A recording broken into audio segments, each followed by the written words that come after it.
Oh that. This is the stuff. So we just got off of parable of the sower, with all the stuff falling on the different things, and then you have what I think is Jesus turning bad soil into good.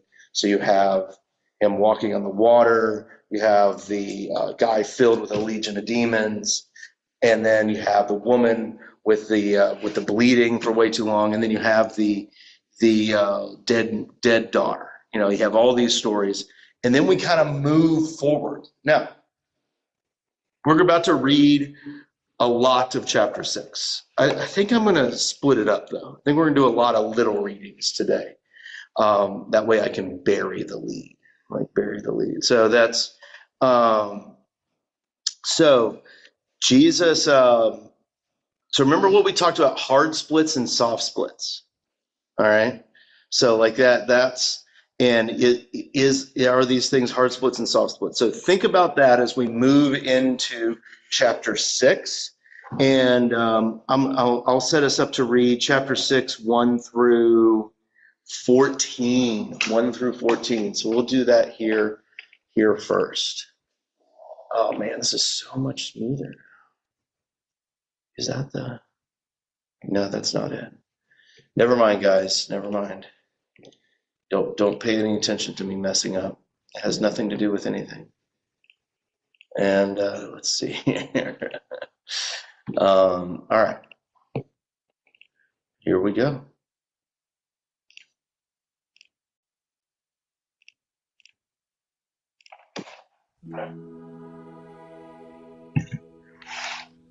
Then he went out from there and came to his own country, and his disciples followed him. And when the Sabbath had come, he began to teach in the synagogue, and many hearing him were astonished. Where did this man get these things? And what wisdom is this which is given to him, that such mighty works are performed by his hands? Is this not the carpenter, the son of Mary, and brother of James, Joseph, Judas, and Simon? And are not his sisters here with us? So they were offended at him. But Jesus said to them, A prophet is not without honor, except in his own country, among his own relatives, and in his own house. Now he could do no mighty work there, except that he laid his hands on a few sick people and healed them. And he marveled because of their unbelief. Then he went about the villages in a circuit, teaching. And he called the 12 to himself, and began to send them out 2 by 2, and gave them power over unclean spirits. He commanded them to take nothing for the journey except a staff, no bag, no bread, no copper in their money belts, but to wear sandals and not to put on 2 tunics. In whatever place you enter a house, stay there till you depart from that place. And whoever will not receive you, nor hear you, when you depart from there, shake off the dust under your feet as a testimony against them. Assuredly, I say to you, it will be more tolerable for Sodom and Gomorrah in the day of judgment than for that city. So they went out and preached that people should repent. And they cast out many demons, and anointed with oil many who were sick, and healed them. Okay. All right. So let's start talking. Let's begin this chapter. Like, it's good stuff. It's good stuff. All right. So what stood out to you? What's going on before I just start talking like this? So is the beginning of chapter 6 connected to chapter 5? Or is it kind of a hard split? Well, it's soft. He's still healing people. Okay, he's still healing people. Okay. Is he healing people? I mean, kind of. Low key, he's healing them. Low key, he's healing? Like, Yeah, low key, just a little bit. it's like the God of... Teaching in the synagogue in his hometown. Yeah. That's an interesting story. So you think it's kind of connected to the previous things that he's doing, which is fine. I don't have any strong opinions about this one. Yeah, like that's okay. Does anyone want to go a different way? I'm going to go the other way. Okay. It's the other one. Yeah. So just to keep things going, Yeah, good. And it gives power to some of disciples. Yeah. And go and make the miracles in his name. Yeah. So they do miracles, like, and that's, yeah.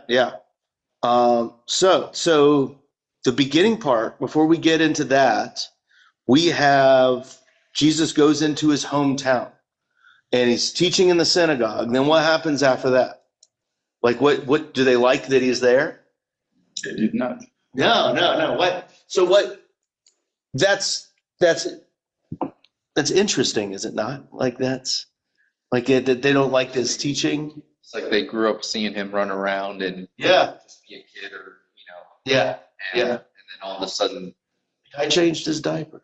Yeah. Like that's like that. That's his boogers, and now he's yeah. And now you're coming around teaching, and like that you're doing all these right. And notice how they like list off everybody. Like, isn't this the brother of James and Joseph and Judas and Simon?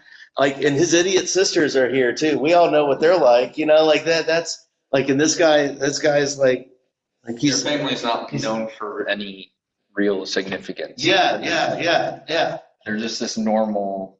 Yeah, and they're kind of like going over. So what? And they're like, isn't this like a carpenter's son? Like that. That's and it says in the King James that they're offended at him.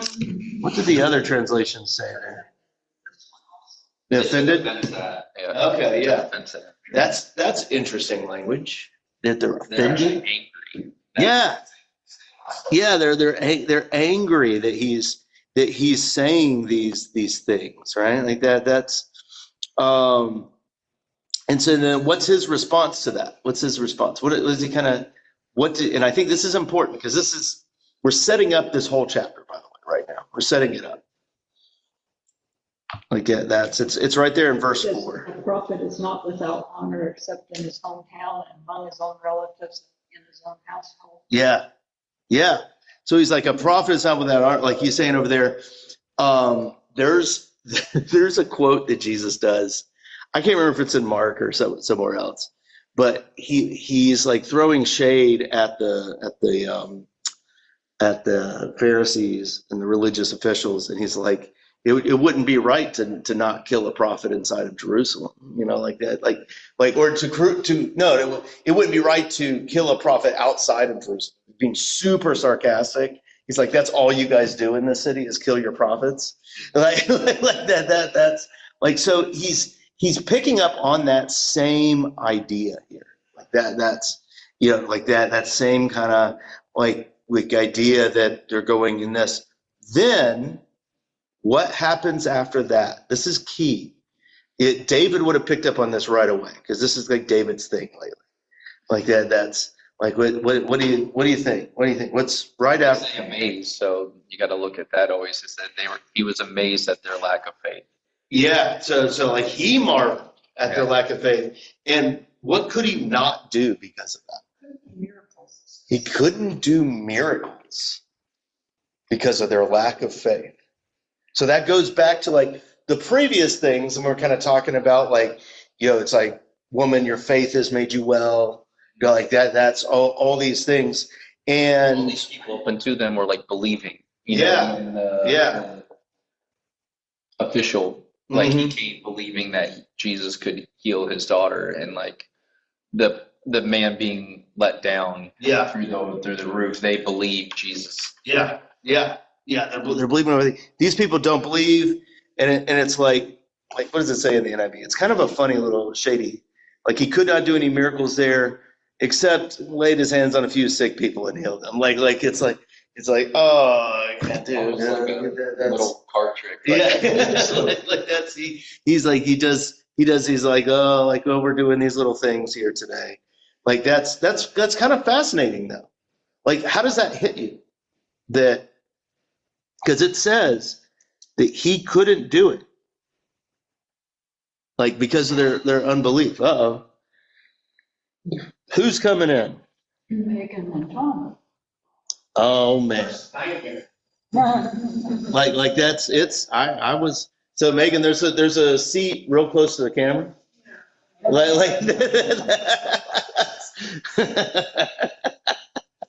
Like, come on, you can sit over next to Club. Like, come on. Stay right here. The camera. It's not close at all. Like that's so we're in Mark chapter 6. Mark chapter 6. Don't get too close. Don't get too close. Like that's the a mess up with me.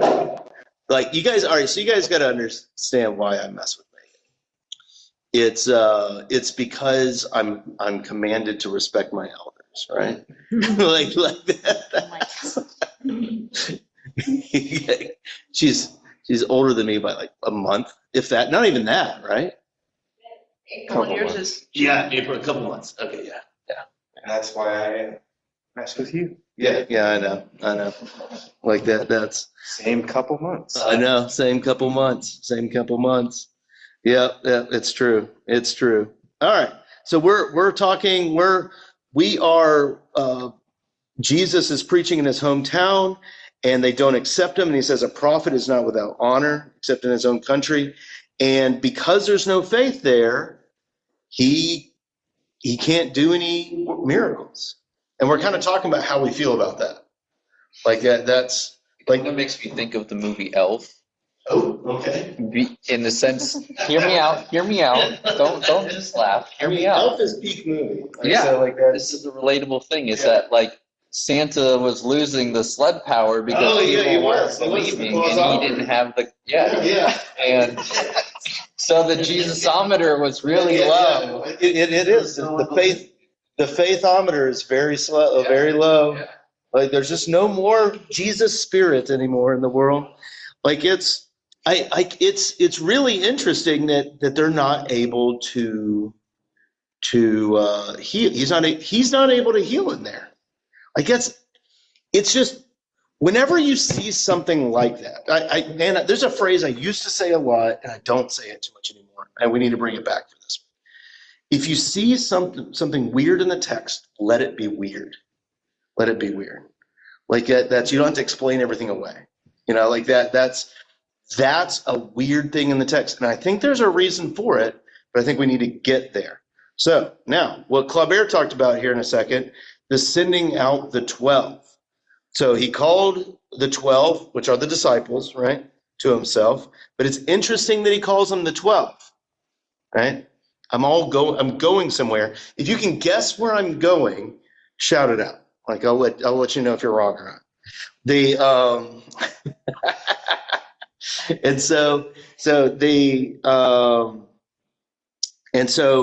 So he called out the 12 to himself, and he sent them out 2 by 2, and gave them power over unclean spirits, and commanded them to take nothing on the journey except a staff, no bag, no bread, no copper, in their money belts. What do you think about him sending out the 12 2 by 2? Like that's. I think he knew they were gonna need support, not to do it alone. Okay. Yeah. So not alone. Okay. All right. Yeah. Aren't there a few places? I guess we're just talking about Mark. So Noah. It's not the Gospels, but aren't there multiple places where it talks about where 2 or more are gathered? Okay. Yeah. Is that in Mark? I think it's in Mark. I don't think it's in the other Gospels either. It's somewhere else in the Bible. Mm-hmm. Yeah, he'll be there, like wherever 2 or more. Yeah, that's Matthew 18. Oh. So like that's well, in that I was just like, oh, is that like okay? So what else hit you about it? What do you think about what he's telling them to bring and to do? The reason why he sent them 2 by 2, from my thinking, I think because they did not receive him with the good eyes when he was preaching or do things like that. Okay. And because he's the one who's gonna send them. Okay. I think they might be attacked them. Okay. Because they're not gonna have opportunity to attack him as a Jesus person. But I think for the disciples, they're gonna attack them because he sent them on his name. Okay, so he sent them out, and he's kind of worried that they're going to attack him. Okay.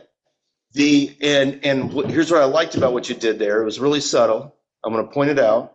Is you connected it to the people not accepting him in that previous story. Mm-hmm.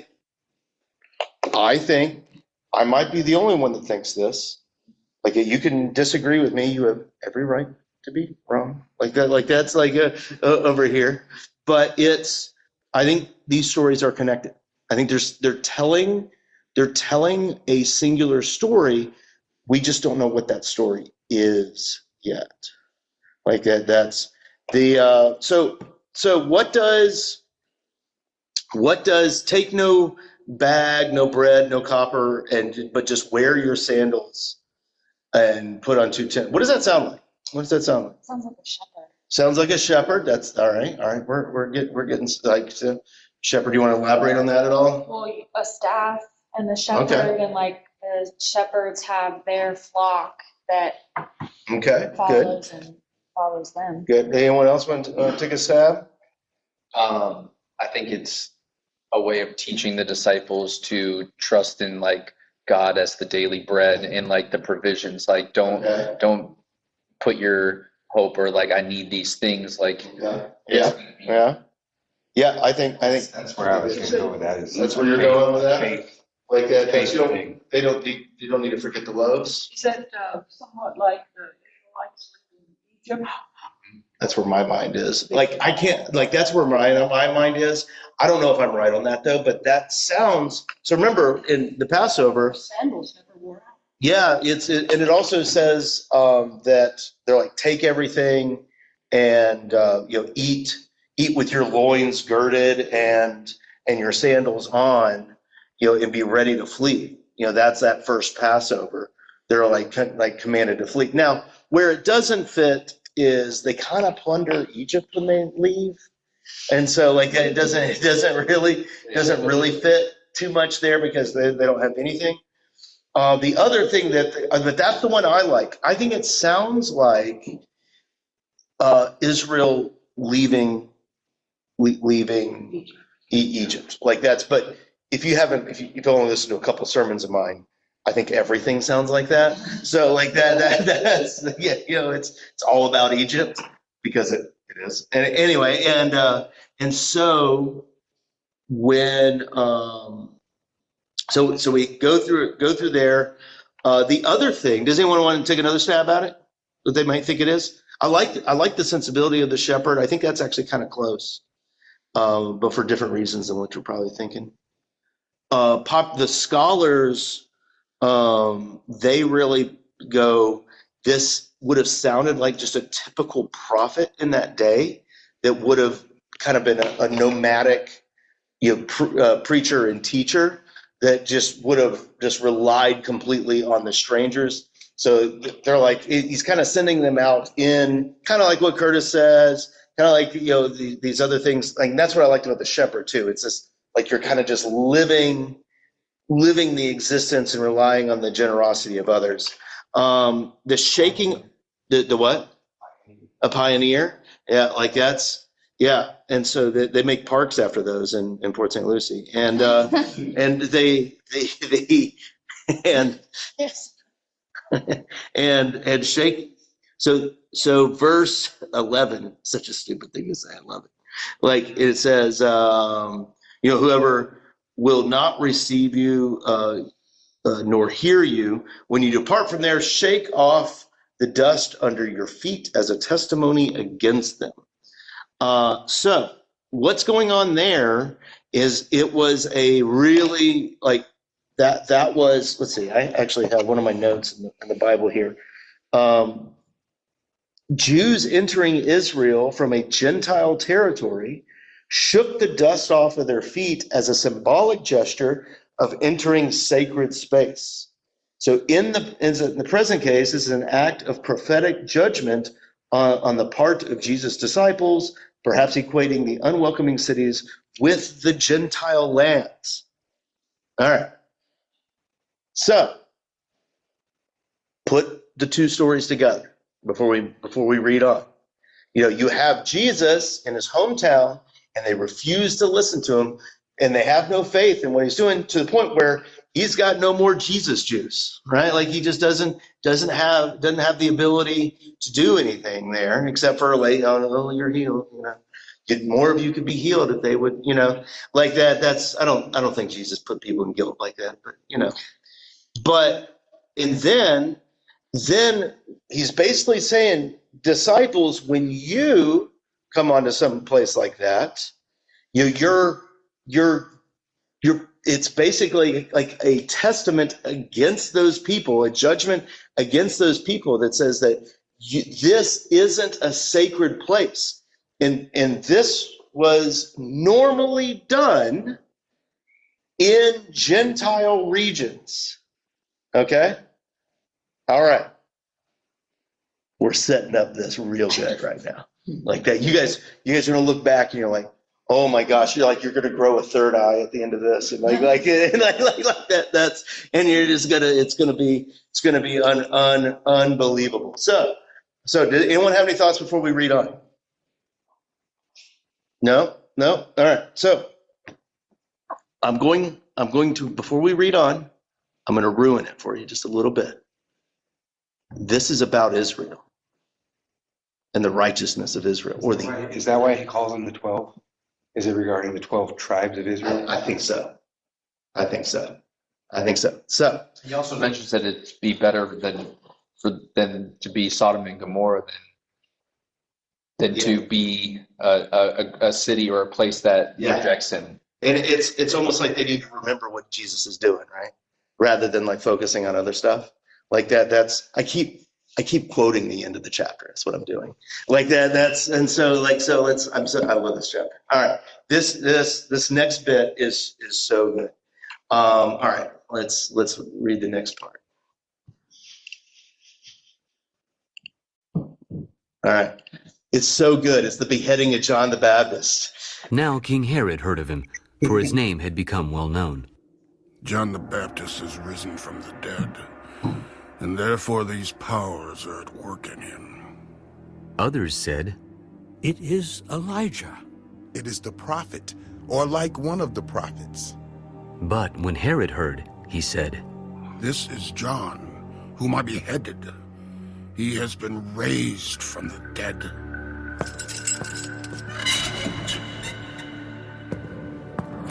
For Herod himself had sent and laid hold of John, and bound him in prison for the sake of Herodias, his brother Philip's wife, for he had married her, because John had said to Herod, "It is not lawful for you to have your brother's wife."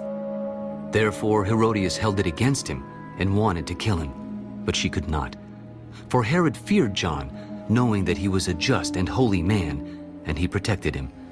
And when he heard him, he did many things, and heard him gladly. Then an opportune day came when Herod, on his birthday, gave a feast for his nobles, the high officers, and the chief men of Galilee. And when Herodias' daughter herself came in and danced, and pleased Herod and those who sat with him. "Ask me whatever you want, and I will give it to you. Whatever you ask me, I will give you, up to half my kingdom." So she went out and said to her mother, "What shall I ask?" "The head of John the Baptist." Immediately she came in with haste to the king and asked, "I want you to give me at once the head of John the Baptist on a platter." And the king was exceedingly sorry.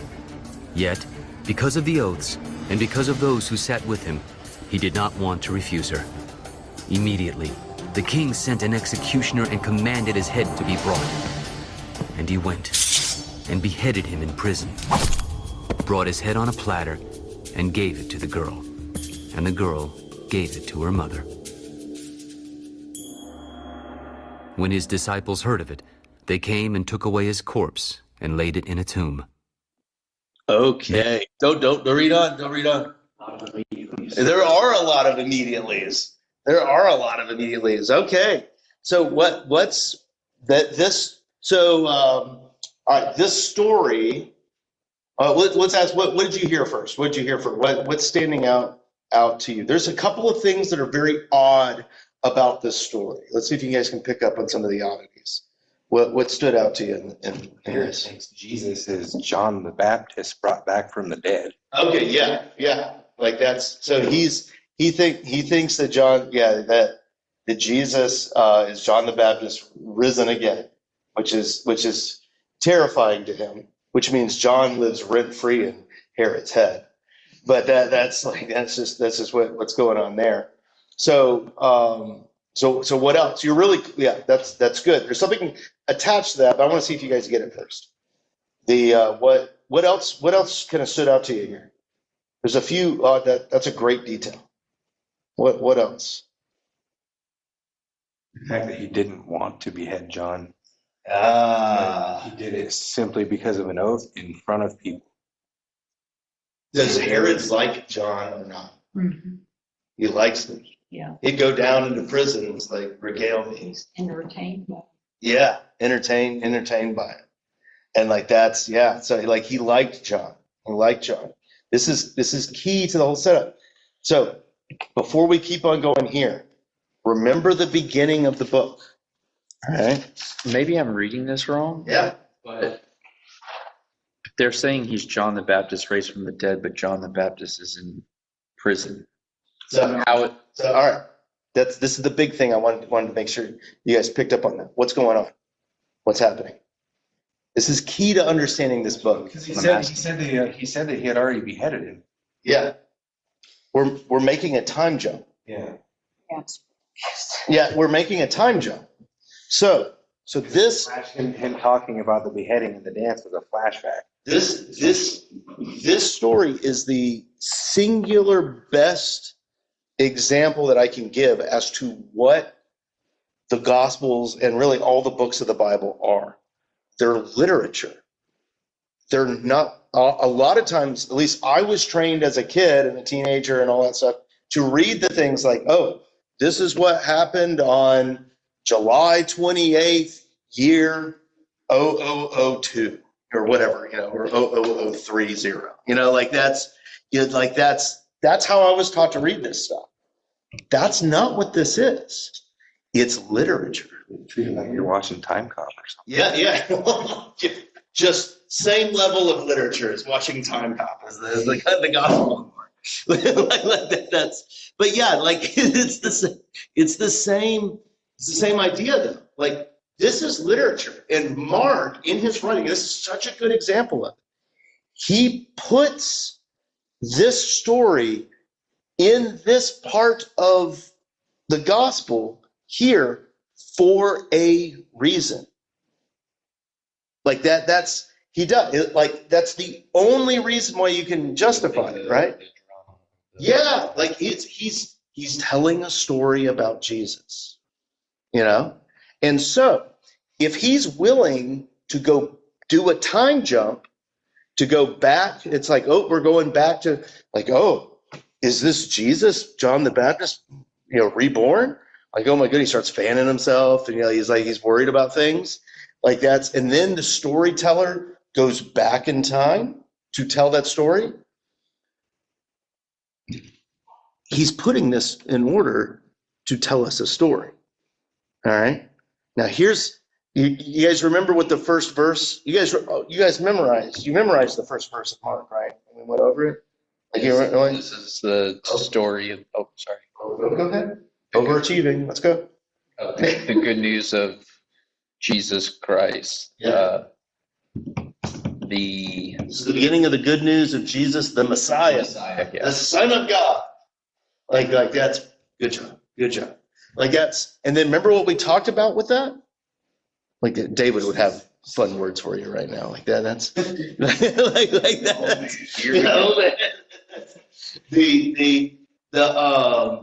But remember what that was about? Caesar. And I know you guys all looked at me and are like, this isn't just talking about Caesar and stuff like that. This shows you that this is what this is about.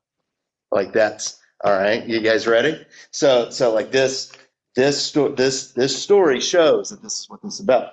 So we have King Herod is like, oh my goodness, what's what's going on with this Jesus thing? Is he, you know, is he John whom I beheaded, who rose from the dead?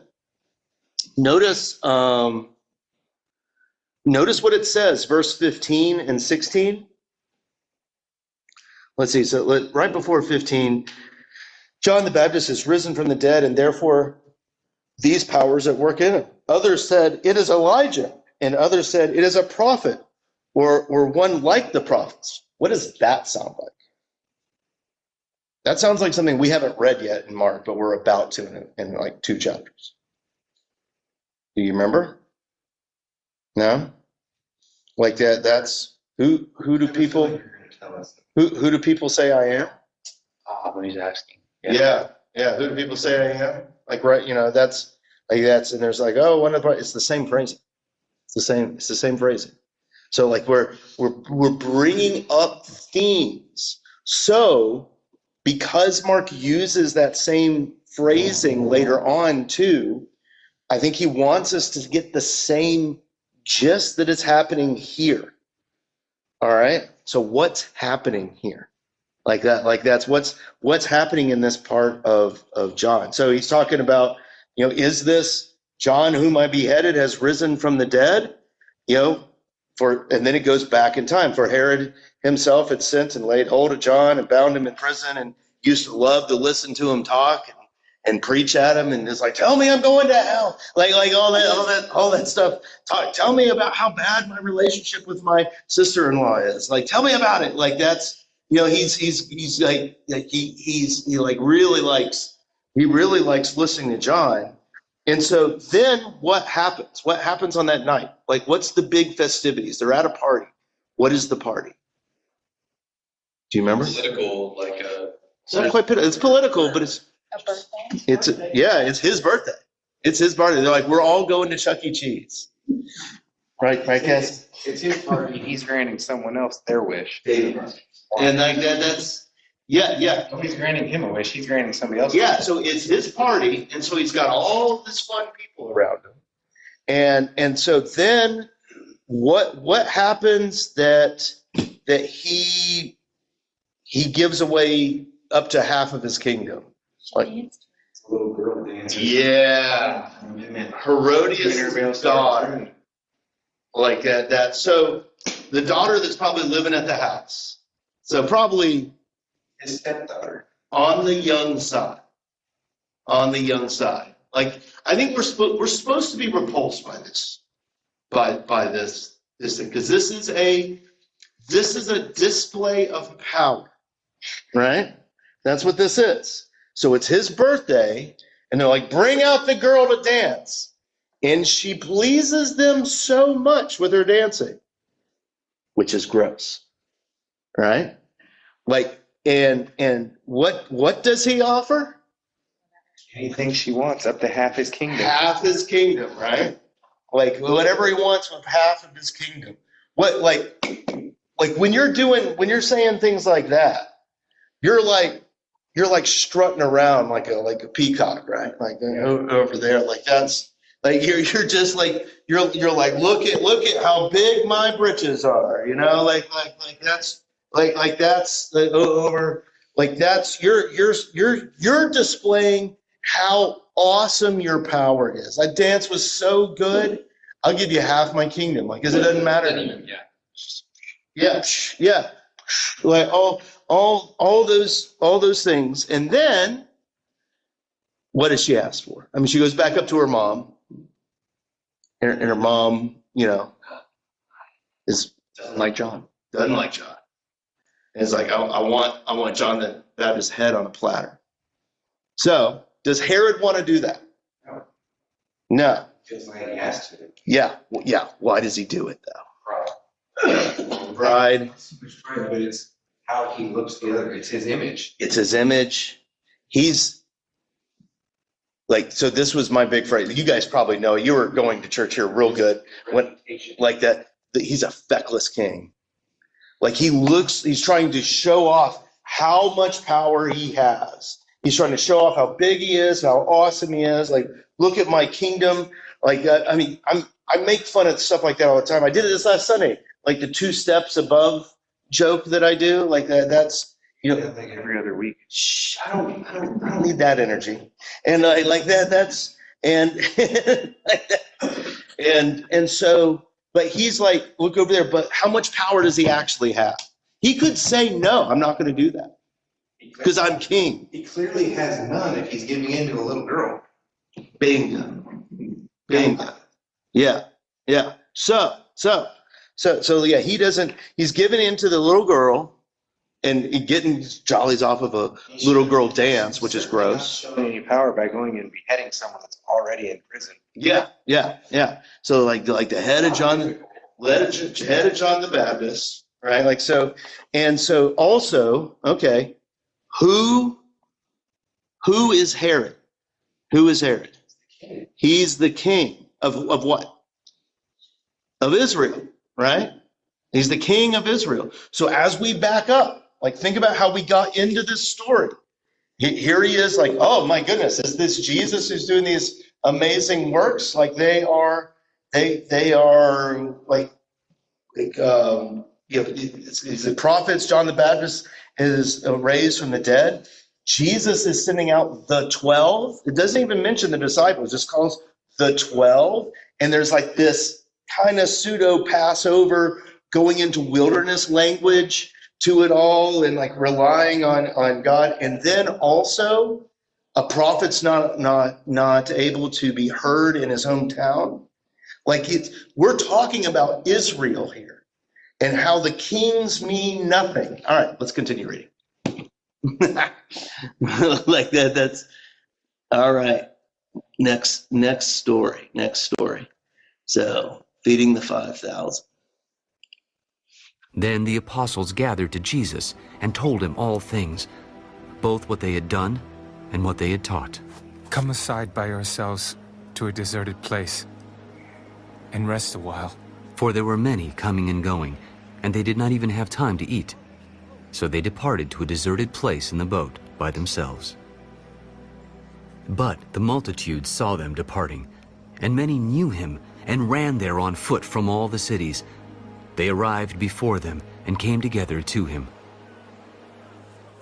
And Jesus, when he came out, saw a great multitude and was moved with compassion for them, because they were like sheep not having a shepherd. So he began to teach them many things. When the day was now far spent, his disciples came to him. This is a deserted place, and already the hour is late. Send them away that they may go into the surrounding country and villages and buy themselves bread, for they have nothing to eat. You give them something to eat. Shall we go and buy 200 denarii worth of bread and give them something to eat? How many loaves do you have? Go and see. And when they found out, they said, 5 and 2 fish. Then he commanded them to make them all sit down in groups on the green grass. So they sat down in ranks, in hundreds and in 50s. And when he had taken the 5 loaves and the 2 fish, he looked up to heaven, blessed and broke the loaves, and gave them to his disciples to set before them. And the 2 fish he divided among them all. So they all ate and were filled.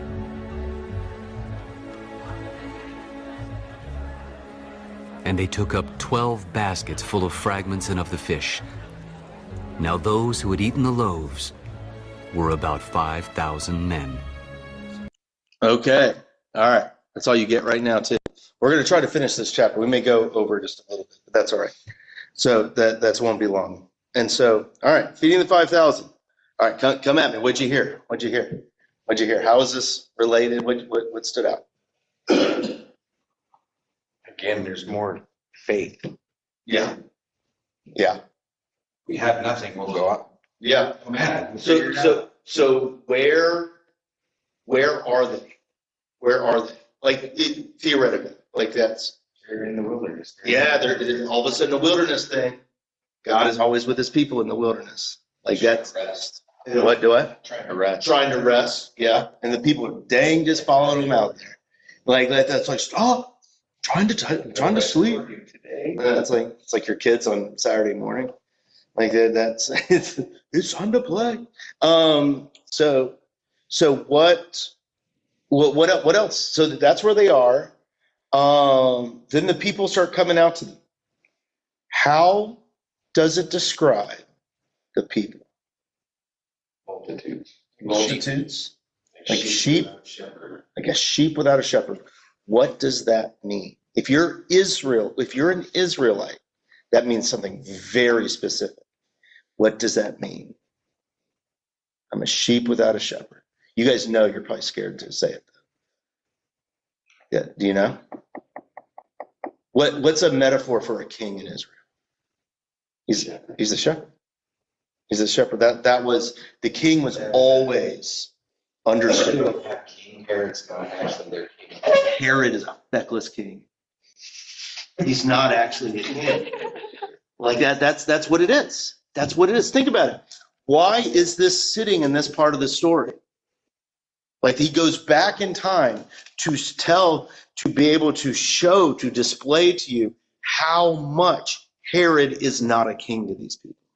All he cares about is an underage girl's dancing and showing off to his friends. And the people, they follow Jesus out into the middle of nowhere to yeah, because they're like sheep without a shepherd. They're like sheep without a shepherd. You see the whole Israel connections here? Like, think about, we were just going through 1st and 2nd Kings a little bit ago. You have, like, by the way, not next week. We're not going to have class next week, by the way. Spoilers. We'll get into that later. But the whole history of Israel is terrible kings. Like that, just one after another, just awful. And so, like, in Herod, it's just no different. The people are going out there looking, they're like sheep without a shepherd. And the disciples, what do the disciples say? They're no different. They're no different. I don't know if you guys remember one of the first classes, I said that I don't think John the Baptist gets Jesus. Like, I don't think he understands when Jesus comes up to him. I don't think he gets it.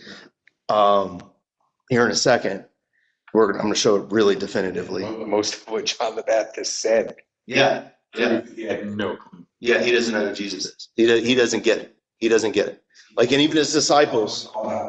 Him too. Yeah. And so the disciples, they see the people in their needs, and they still are sending them away.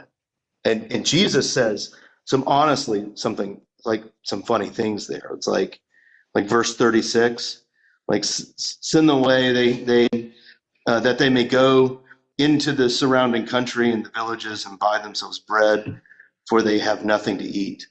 And then Jesus is like, you give them something to eat. Like, what do you mean we give them something to eat? You know our knapsacks aren't very deep. Like that. That's, you send us out with nothing. And also, they just came back from nothing. That's a good point. They just. So that's why he said, go out and see what you have. Yeah. Look on themselves. Yeah. You got something, go find it, and we'll figure it out. Yeah. And so, and then he asked them, like, how many loaves do you have? They're so sarcastic to him. Like that. So, and how do they answer what they have? 5 and 2 fish. 5 and 2 fish. And what is that together? 7. That's 7. And then what is the 7? Like, when we say complete, like all of it. That's the 7 days of creation.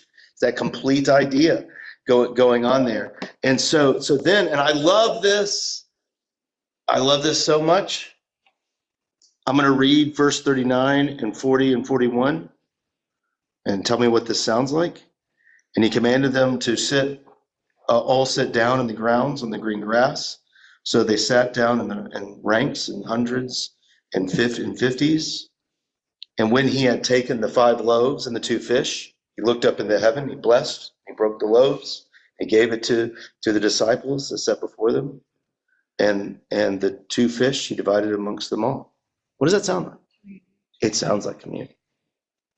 Like that's I have yet to really find this in places. That sounds just like our communion ritual. It sounds just like it. He blessed, broke it, I said it with a certain cadence, so you guys definitely wouldn't miss it. But like that, that's. But yeah, that's. The wine is that? I don't think you need to look at it that close, but that's like that. But yeah, it sounds like suddenly he's doing like this. It's almost like this sacramental thing there out in the wilderness to these people who have no king, and he is actually acting like a true king, that he's providing for the people in a way that has nothing. And then so after they were, and so verse 42, it says they ate their fill. They ate their fill. That's key words here. They ate their fill. It doesn't say satisfied here. It says fill. Yeah, fill. Is that how all the translations? This interpretation says It says satisfied. So boo hiss to you, Tom. Boo hiss. Like that. That's like it's. But yeah, I mean it's. But that's kind of that same idea. Like it's. You're not hungry. Which this is one of my long-standing beefs. Like if Coley comes out of the bedroom and goes, "How do I look? We're going out to somewhere nice," or something like that. And it's no good if I say satisfactory. Like that's like that's. I mean that's like I feel like that's a good. Fine. Yeah, that's not satisfactory. Is not fine. Like that's that's above fine. Yeah, it's above fine. It's above fine. It's like you look great. Like that. That's yeah. Like that's like. Even though I look satisfactory, I'd feel like the little girl dancing in front of Herod. He definitely thought she looked more than satisfactory. No, but like when you hear satisfied, it's like that's satifying, not like you look sexy or not to get like that, but just like you look satisfying. That's weird. Yeah, I love it. It's one of my favorite jokes. It's one of my favorite jokes because it always gets it gets everyone going. Everyone's got real strong feelings about the word satisfactory. And so your job performance is satisfactory. Hey, seems like you're doing pretty good. Not disappointing. That's what it is. I was gonna say NS. Not satisfactory? That disappoints me a little bit.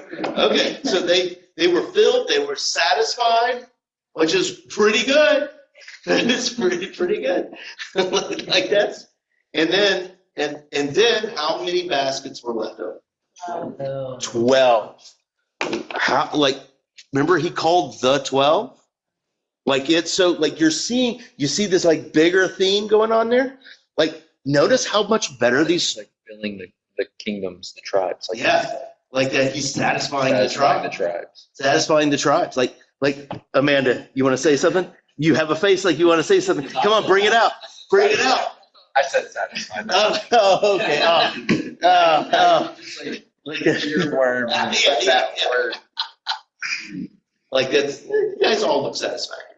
Like that's I think I heard someone say it was like they said the men who had eaten were 5,000, but they would have more than likely had families and women too. So like it was more than just 5,000 people. Probably closer to 15,000. So let's talk about the number. 12,000. Why does it say 5,000? Children don't count. Because the women and children don't count. Yes. But why? Why does it say 5,000? Like that's what's written. Exclamation mark, the zeros. So it's the 1,000. It's got like lots of exclamation marks. As you add tens to stuff, it adds exclamation marks. Like that. That's a very thing. But where's the 5? What's the 5? What's the 5? You guys want to guess? It's so. Tom, you get a satisfactory grade. this time. Yeah. Did you hear what he said? The Pentateuch. Does everyone know what the Pentateuch is? The Pentateuch is the first 5 books of the Bible. It is called the Law. So it's Genesis, Exodus, Leviticus, Numbers, and Deuteronomy. It's that the Pentateuch stands highest and is the document of the Jewish faith. Like that, it is higher and above everything else. It is quintessentially like Jewishness, right? So like that's, and I'm going to ruin something for you, but it'll be probably about a month from now when we get into it. Mark also has feeding of the 4,000. Feeding the 4,000 is Gentiles. 4,000, I think, this is all Chris Escher speak. I could be wrong. But 5,000 stands for the Jews because of the Pentateuch, and 4,000 stands for the four corners of the earth. And so we're moving into a place where Jesus is feeding everybody, like we're feeding of the 4,000. With like people first, and then so let's we got just a couple more minutes. Let's do the last little bit. 45 to the end. 45 to the end. 45 to the end. Gotta get it in. Gotta get it in. Like that. That's all right. Immediately, he made his disciples get into the boat and go before him to the other side, to Bethsaida, while he sent the multitude away. And when he had sent them away, he departed to the mountain to pray. To a mountain.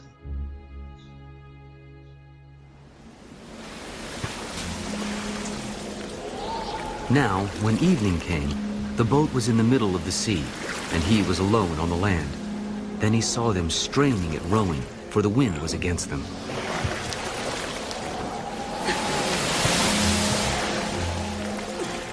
Now, about the fourth watch of the night, he came to them, walking on the sea, and would have passed them by.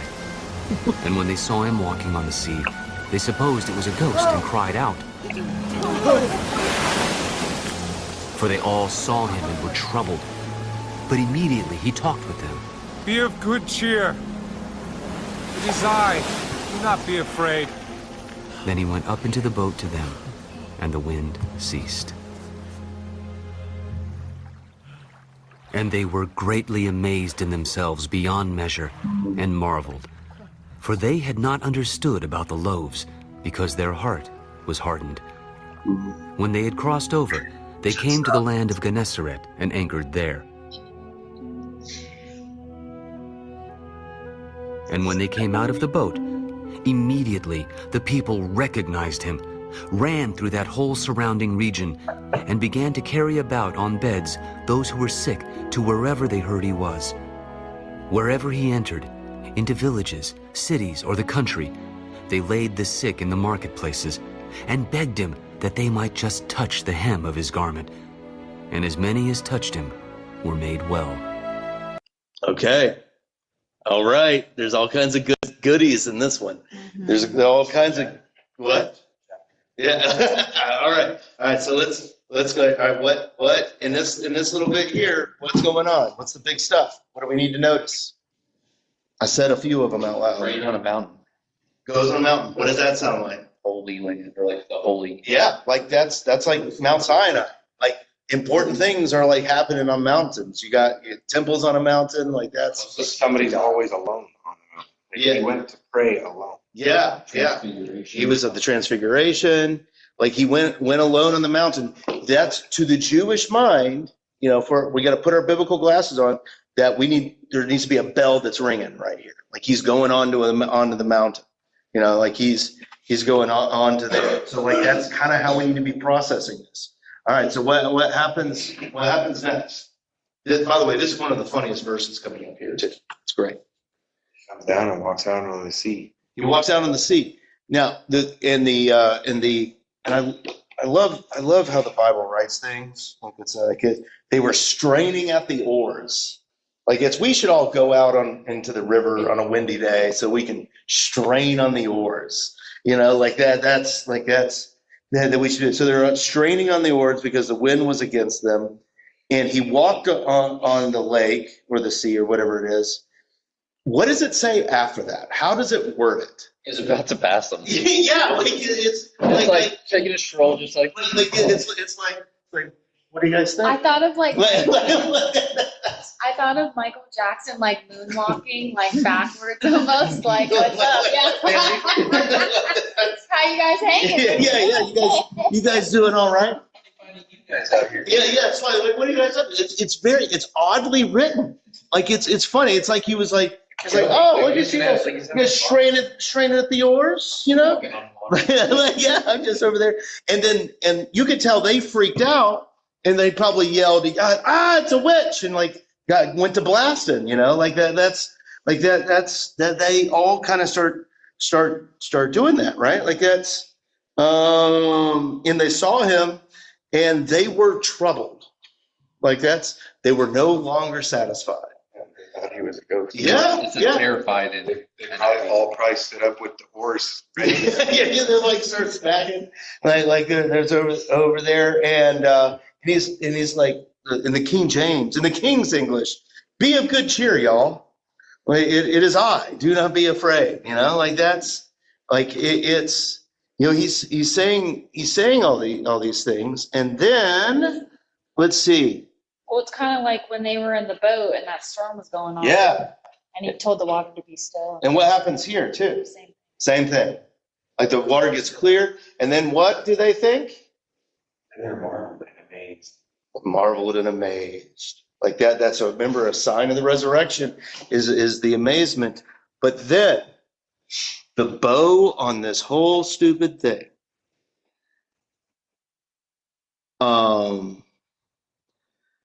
Verse 52. So they were marveled and amazed. What'd you say, Tom? People come with their sick. Well, before we get to that, they didn't understand the miracle that Jesus just did. Like the feeding. Yeah.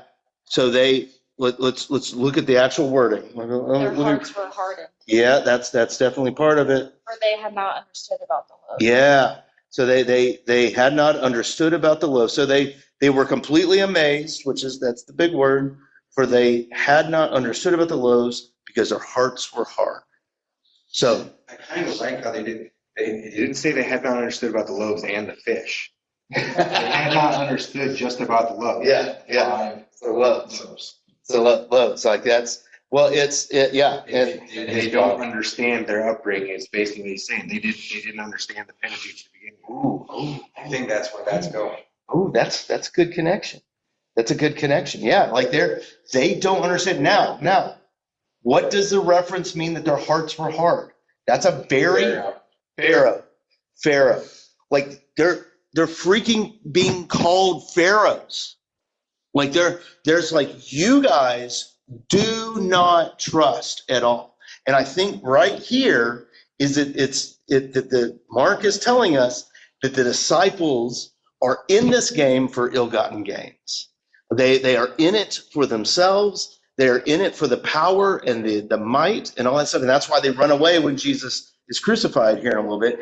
Just you mean possibly Peter. Yeah. And this is Peter's gospel. Good catch. Good catch, Tom. Like, so yeah, they are because we're going to get to the point here in a couple of chapters where they become obsessed with power, with greatness. And we're being thrown breadcrumbs. Remember the loaves, and like that's remember the love. They didn't remember those, and that they're like Pharaoh. And so then you back up. They are no different than Herod. They don't care about the grace or the healing or what Jesus is trying to show them. Yeah, this is what God's kingdom looks like. Yeah. They're wanting their kingdom. Yeah, they want it. They want it all out. They want all these things, and it goes right back. And they're no different than that town that Jesus grew up in. And then, what happens right after that? Where are they? Where are they? We've already been in this town once. Nazareth. Yeah. Do you remember where that is? Isn't that where he cast demons out? Yeah, the Legion. And so that guy had gone back and spread the word. And all came back. And it's a Gentile. Mm-hmm. It's a Gentile. It's not Israel. And you have the exact opposite. Their faith. And they're having all these healings. They have so many healings they don't know what to do with. Right? They're satisfied in their healings. And they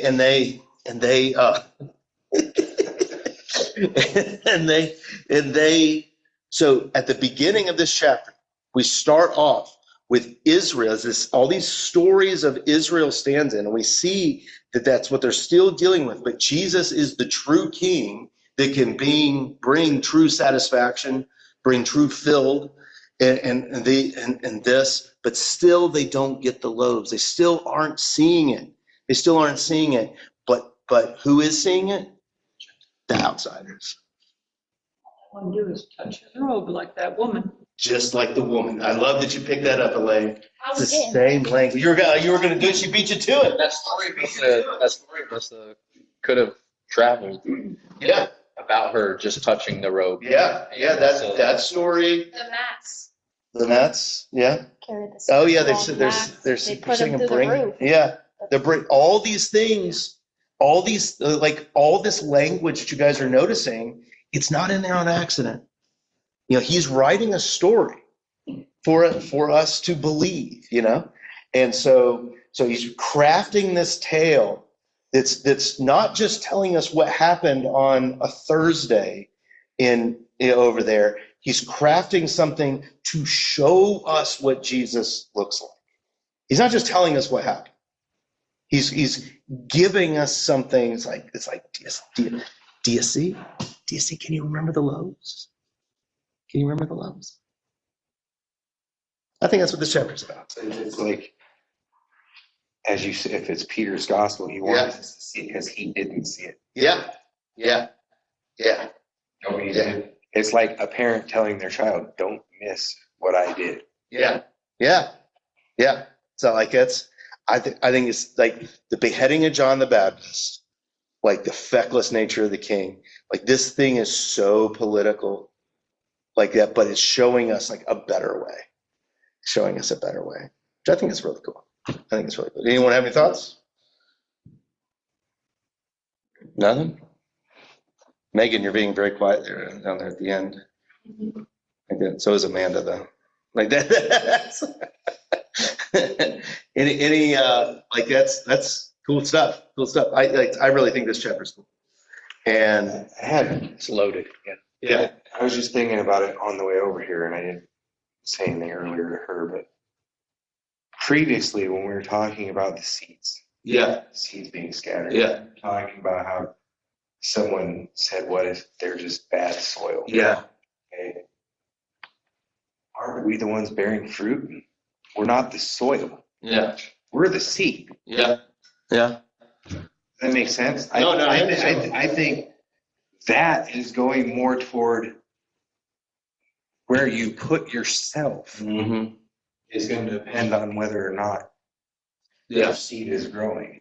Not you're the soil. I throw the seed at somebody that's bad and it's not growing. Does that make sense? No, maybe I'm wrong. It does. Like that's do what? But he's not. But you're not, right? But no. I think, and that's where that metaphor, is it's all working there. But that's what I love about all those stories in that section are all about how Jesus is making better all these lost causes. And then you move into this next movement is where Jesus is making better all these lost causes, and yet he's still just rejected, just like Israel's rejected every prophet that has come. That's just everyone's the only ones that weren't rejected are ones like John. Like that. That's kind of what's going on. That's what's going on. That's good. It's good. And I don't know. I love the literature of it. I love the literature of the Gospel of Mark. Anything else? All right. Well, we shall stop the recording. For everyone watching online, thank you for joining us. All right.